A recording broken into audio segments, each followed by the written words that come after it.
Kita semua pasti sependapat jika di akhir arc Wano nanti, Kaido dan Orochi akan tumbang di tangan aliansi topi jerami.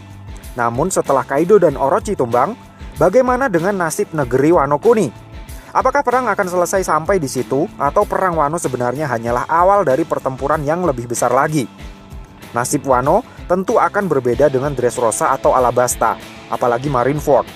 Dressrosa dan Alabasta merupakan bagian dari pemerintahan dunia, sehingga setelah Shichibukai yang menjajah negeri mereka digulingkan, pemerintah dunia bisa langsung melakukan bersih-bersih dengan menyatakan bahwa hal itu adalah prestasi angkatan laut. Tapi Wano bukanlah bagian dari pemerintahan dunia. Jadi setelah perang Wano selesai, semua kacau balau, siapa yang akan menetralisir keadaan? Apakah Momonosuke yang masih ingusan akan mampu menetralisir keadaan? Rasanya tidak. Terlebih lagi setelah perang Wano bisa dipastikan semua pihak akan kelelahan. Bahkan mungkin akan banyak yang dalam kondisi sekarat setelah bentrok dengan pasukan Kaido dan Orochi. Hiyori mungkin akan bisa sedikit menetralisir situasi yang mendampak para penduduk Wano. Tapi bagaimana jika saat semua orang terkapar, Kurohige atau CP0 tiba-tiba muncul untuk mengais rejeki dari sisa-sisa pertempuran? Oleh karenanya, bagaimanapun juga, kekuatan pihak ketiga tetap dibutuhkan untuk datang ke Wano guna menetralisir keadaan setelah pertempuran antara aliansi Luffy versus aliansi Kaido selesai. Nah, topik yang akan kita bahas kali ini akan berkaitan dengan hal tersebut. Di mana ide dan gagasan untuk pembahasan kali ini adalah hasil pemikiran matang dari salah satu nakama kita yang bernama Yahya Hermansyah. Menurut Yahya, perang Wano nanti tidak akan sesederhana tawuran antara aliansi Kaido dan Orochi versus aliansi topi jerami. Namun akan banyak pihak di luar dua aliansi besar tersebut yang akan ikut campur dalam perang Wano untuk memancing ikan di air yang keruh. Generasi terburuk, Yonko, Marinir, pasukan revolusi, ex-Shichibukai, CP0, hingga Gorosei kemungkinan besar akan terlibat dalam peristiwa ini. Hal ini tidak terlepas dari terungkapnya fakta bahwa senjata yang diperdagangkan oleh Doflamingo selama ini ternyata diproduksi di Wano. Dan salah satu penadah terbesar dari senjata yang dibrokeri oleh Dovi ini ternyata adalah pemerintah dunia sendiri. Pemerintah dunia memasok perlengkapan senjata angkatan laut untuk menghabisi para bajak laut dari bisnis haram dengan bajak laut. Ini sungguh sangat ironis. Lebih ironis lagi, setelah kekalahan Doflamingo oleh aliansi Luffy dan Law, pemerintah dunia yang sudah kehilangan broker andalannya kini secara langsung mencoba melakukan negosiasi sendiri dengan Orochi untuk melakukan perdagangan senjata ilegal melalui perantara CP0. Seolah tidak mau menyia-nyiakan momen langka ini, Orochi pun mengajukan syarat yang tidak bain-bain. Orochi meminta Vegapunk sebagai tanda deal kesepakatan perjanjian perdagangan senjata antara pemerintah dunia dengan Wano. Kita tahu Vegapunk adalah ilmuwan terhebat di era ini. Konon kecerdasannya 500 tahun lebih maju dari peradaban sekarang. Pasti ada sesuatu yang sangat buruk yang direncanakan oleh Orochi dan Kaido sampai-sampai ngotot menginginkan Vegapunk sebagai tanda deal kesepakatan dagang. Mungkin ini akan ada hubungannya dengan masa lalu Kaido seperti yang sudah pernah kita bahas dalam video kami yang sebelumnya. Tapi mungkin juga ini ada hubungannya dengan ketertarikan Orochi terhadap teknologi tempur SSG, teknologi tempur marin terbaru yang konon kekuatannya cukup untuk menggantikan Shichibukai. Nah, kemunculan CP0 di Wano untuk melakukan negosiasi perdagangan senjata ilegal dengan Orochi juga menimbulkan masalah intern lain di dalam keluarga Cendana. Siapa sangka, ternyata Marin yang merupakan kepanjangan tangan dari pemerintah dunia memiliki unit James Bond-nya sendiri untuk menyelidiki perdagangan senjata ilegal yang juga bermuara di Wano. Seolah-olah sejak awal, Marin memang sudah tidak percaya dengan unit intel khusus pemerintah dunia, Chipperpol, sehingga mereka membentuk unit mata-mata sendiri tanpa sepengetahuan Gorosei. Melalui unit mata-mata yang disebut dengan SWORD yang diwakili oleh Diaz Drake, Marin pada akhirnya menemukan apa yang mereka takutkan. Marin yang konon katanya dibentuk oleh pemerintah dunia untuk membasmi para bajak laut, ternyata dipersenjatai dengan senjata yang dibeli dari bajak laut. Hal ini pasti akan semakin meningkatkan rasa ketidakpercayaan angkatan laut terhadap pemerintah dunia, di mana dampaknya bisa saja membuat angkatan laut bergerak sendiri ke Wano tanpa meminta restu dari Gorosei selaku pemegang otoritas tertinggi pemerintahan. Bahkan tidak menutup kemungkinan Marin akan menempuh jalan yang berseberangan dengan Gorosei. Marin tidak akan segan untuk bentrok dengan Chipperpol di Wano. Dengan terungkapnya fakta bahwa Diaz Drake adalah mata-mata marin yang menyamar dan menyusup ke dalam kelompok Yonko Kaido, maka tidak menutup kemungkinan ada anggota SWORD yang lain yang juga melakukan hal yang sama. Dan Aokiji adalah salah satu yang patut untuk dicurigai. Bisa jadi pertarungannya dengan Akainu di Pang Hazard adalah drama yang dilakukan dengan all out untuk menipu seluruh dunia, bahkan Gorosei. Aokiji tidak benar-benar keluar dari angkatan laut. Dia justru sedang menjalankan misi penyamaran yang sangat berbahaya dengan menyusup ke dalam kelompok Kurohige. Ada kemungkinan Marin menganggap Kurohige adalah Yonko yang paling berbahaya karena segala tindak tanduknya sudah direncanakan secara matang. Mungkin setelah Paramount War dilanjut dengan Payback War, Aokiji dan Akainu mulai sadar kalau pergerakan Kurohige mirip seperti bajak laut Rocks yang dulu pernah dihancurkan oleh Garp.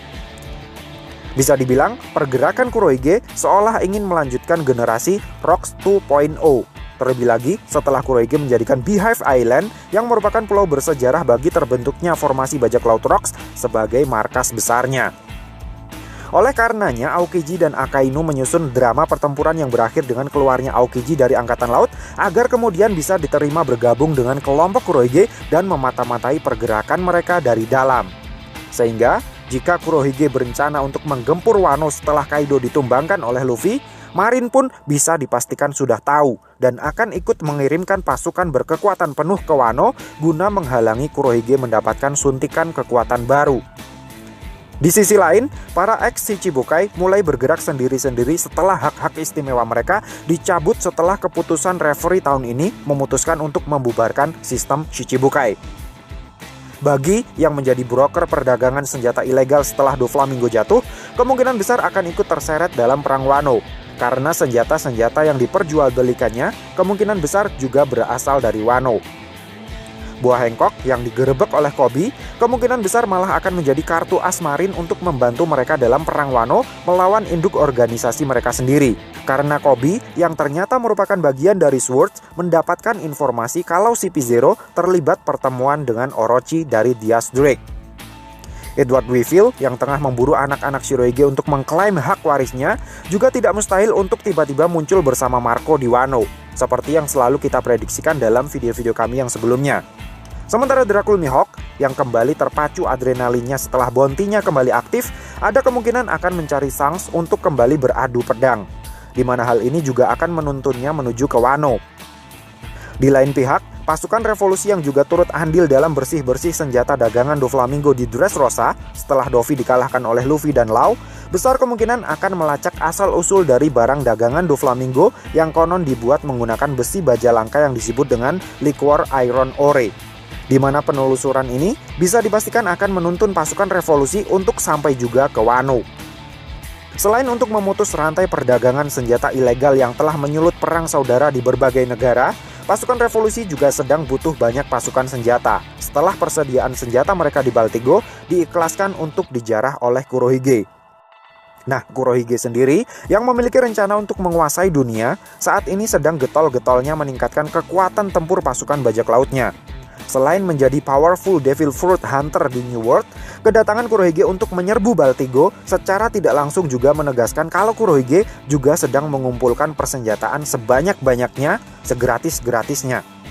Dengan begini, posisi Wano yang merupakan produsen utama senjata kualitas SNI terbesar di Blue Sea, tempat asal-muasal Seastone, dan negeri penuh misteri yang menyimpan rahasia abad kekosongan, kemungkinan besar juga menjadi daya magnet yang kuat untuk menarik kelompok bajak laut Kurohige untuk mengais rejeki dari bentrokan besar yang akan terjadi antara aliansi Kaido versus aliansi Luffy.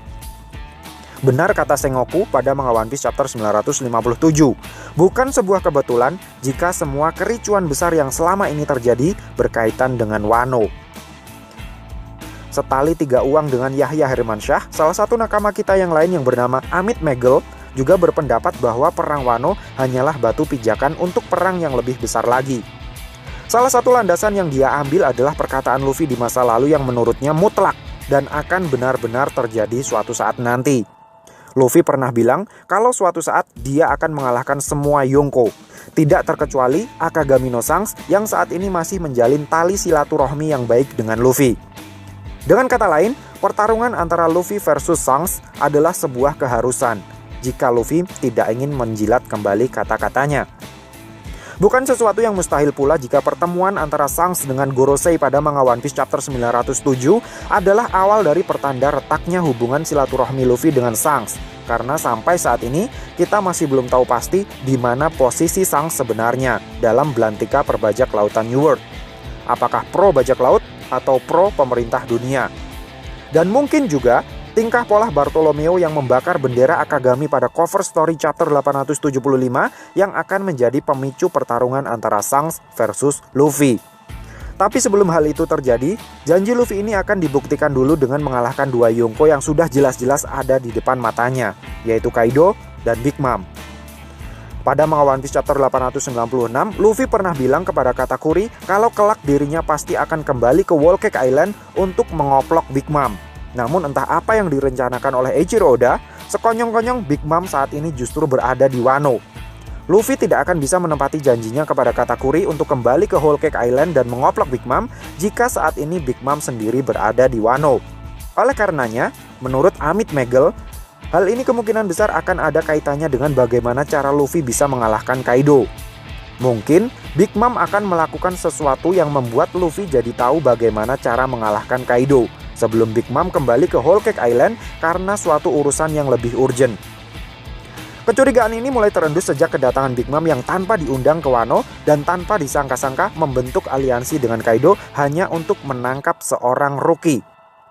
Menurut Magel, kedatangan Big Mom dan para anggota eksekutifnya ke Wano adalah hadiah dari Eiichiro Oda untuk membantu Luffy agar dapat mengetahui atau menemukan cara untuk bisa mengalahkan Kaido. Kami sendiri justru berpikir kedatangan Big Mom ke Wano justru akan menjadi pemicu pecahnya perang besar-besaran antar bajak laut, antar Yonko. Perginya Big Mom ke Wano dengan setengah keluarga cemarannya otomatis membuat pertahanan di Whole Cake Island menjadi kendur. Ini adalah celah yang sangat lebar yang bisa dimanfaatkan oleh kelompok Yonko lain untuk menjarah apa yang ada di negeri 1000 ras tersebut.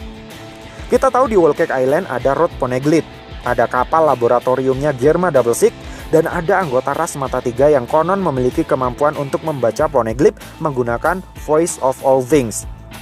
Whole Cake Island juga masih dalam kondisi belum sembuh total, masih sakit setelah beberapa waktu sebelumnya diacak-acak oleh aliansi Luffy dan Beji. Sehingga bisa dibilang, kepergian Big Mom ke Wano adalah sebuah blunder terbesar yang dilakukan oleh seorang Yonko senior semacam Big Mom. Akagami atau Kurohige bisa saja menginvasi Whole Cake Island untuk mendapatkan 3 harta karun tadi. Akagami mungkin bisa dikesampingkan dulu untuk urusan jarah-menjarah. Tetapi Kurohige yang pada manga One Piece chapter 957 bilang ingin mengambil sesuatu sebelum keduluan Marin, bisa saja membagi sekuatnya untuk menginvasi Whole Cake Island mumpung negeri tersebut sedang ditinggalkan oleh induknya. Ada kemungkinan pasukan yang dipimpin langsung oleh Kurohige akan bergerak ke Whole Cake Island. Sementara setengahnya lagi, yang di dalamnya juga ada Aokiji, akan bergerak ke Wano dan menunggu momen yang tepat untuk menyerang. Terjadinya invasi terhadap Whole Cake Island inilah yang nantinya secara langsung akan membantu Luffy untuk memenangkan pertempuran di Wano. Karena rasanya agak berlebihan jika seorang rookie yang babak belur ketika menghadapi seorang Sweet Commander bisa secara tiba-tiba mengalahkan 2 orang Yonko sekaligus, bukan? Itulah kenapa kericuan di Whole Cake Island ini sangat penting untuk memaksa Big Mom pulang kampung, keluar dari Wano, dan memecah kekuatan aliansi Yonko Big Mom dan Kaido. Dengan berpulangnya Big Mom ke Whole Cake Island, otomatis Luffy kembali punya peluang untuk merealisasikan kata-katanya. Bersama dengan Eustace Kid yang juga sama-sama bercita-cita untuk mengalahkan Kaido, Luffy akan bertarung sampai titik darah penghabisan di Wano. Kemudian setelah mengalahkan Kaido di Wano, Luffy akan kembali ke Whole Cake Island untuk mengoplok Big Mom. Setelahnya dia akan mengoplok Kurohige dan Shanks sebagai pembuktian atas ucapannya pada manga One Piece chapter 696 di mana Luffy mengatakan kalau dia akan mengalahkan semua Yonko. Masalahnya sekarang, kejadian apa yang kira-kira akan menggiring Luffy untuk kembali ke Whole Cake Island? Sementara Sanji sudah berhasil dijemput dan Brook sudah mendapatkan salinan Road Poneglyph-nya. Mungkinkah kembalinya Luffy ke Whole Cake Island nanti akan berkaitan dengan Jinbe? Bisa jadi, karena saat ini Jinbe adalah tahanannya Big Mom. Meskipun Mondor ikut dalam rombongan safari Big Mom ke Wano, menurut kami penjara buku yang mengurung Jinbe tidak serta-merta ikut dibawanya juga ke Wano. Kami sendiri justru berpikir Jinbe memang tidak seharusnya ikut andil dalam perang Wano, karena itu akan merusak ramalan Kozuki Toki. Memang benar pada Vivre Card Databook resmi dikonfirmasi kalau Jinbe adalah anggota ke-10 kelompok topi jerami, di mana dia ditempatkan dalam posisi sebagai helmsman atau nahkoda. Namun kami rasa dia baru akan benar-benar berada di atas deck Thousand Sunny setelah perang Wano selesai, bukan sebelumnya. Pada Manga One Piece Chapter 919, ramalan Kozuki Toki mengatakan kalau dalam 20 tahun ke depan, 9 samurai akan datang untuk membalaskan dendam Oden kepada Orochi dan Kaido, serta akan membuka border Wano. Mungkin banyak dari kalian yang yakin kalau 9 samurai yang dimaksud oleh Toki ini adalah 9 Scabbards. Namun bagaimana jika 9 samurai ini bukan mereka, melainkan 9 anggota kelompok bajak laut topi jerami?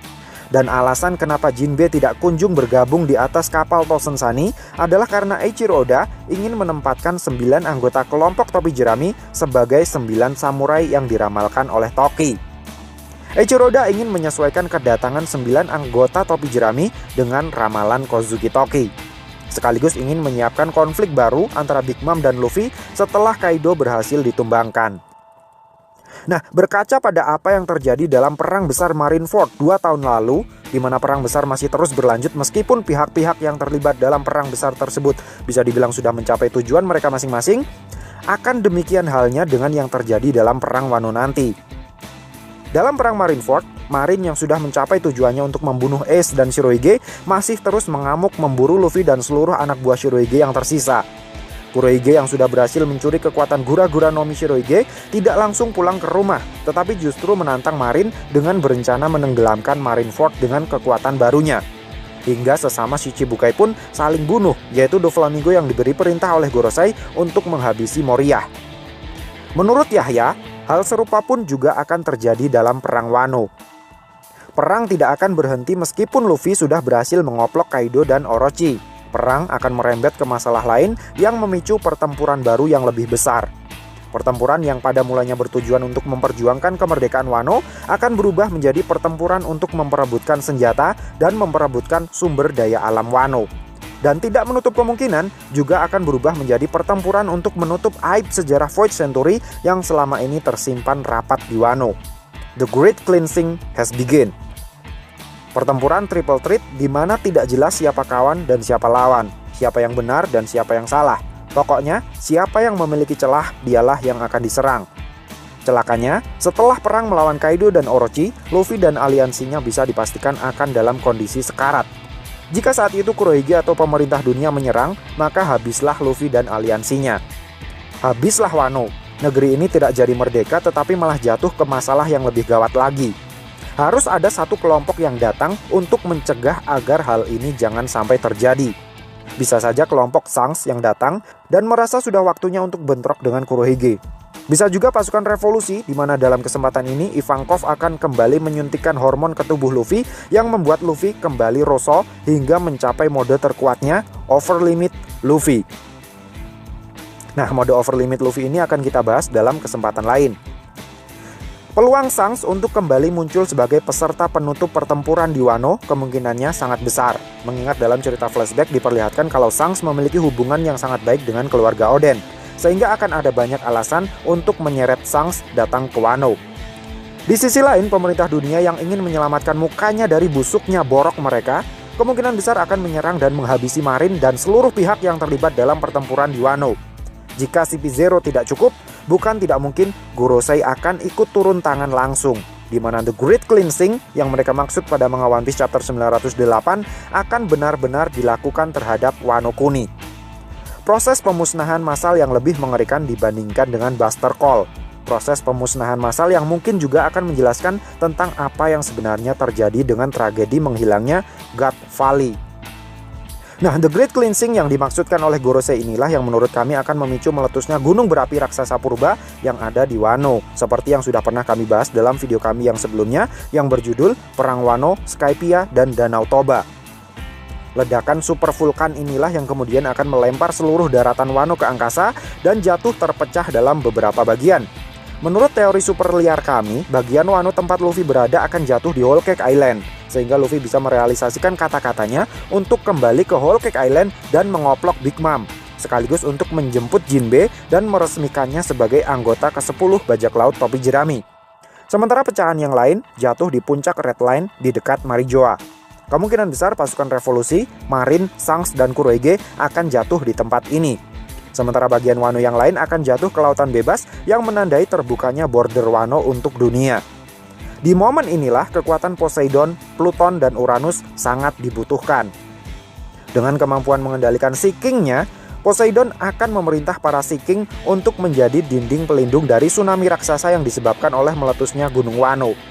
Dengan kekuatan tembakannya, Pluton akan meledakkan salah satu bagian Red Line agar bisa dipakai untuk jalur mengalihkan ombak tsunami ke lautan di seberangnya. Disinilah kemudian All Blue akan tercipta. Sementara Uranus, yang kemungkinan besar kekuatannya berhubungan dengan langit dan cuaca, akan digunakan untuk menetralisir perubahan iklim dan cuaca yang terlalu ekstrim akibat ledakan Gunung Wano. So, piye menurutmu cah?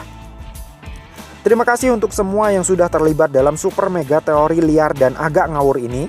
Matur nuwun untuk semua yang sudah menonton video ini. Jangan lupa like, share, dan subscribe jika menurut kalian video-video kami cukup menarik untuk ditonton. And see ya!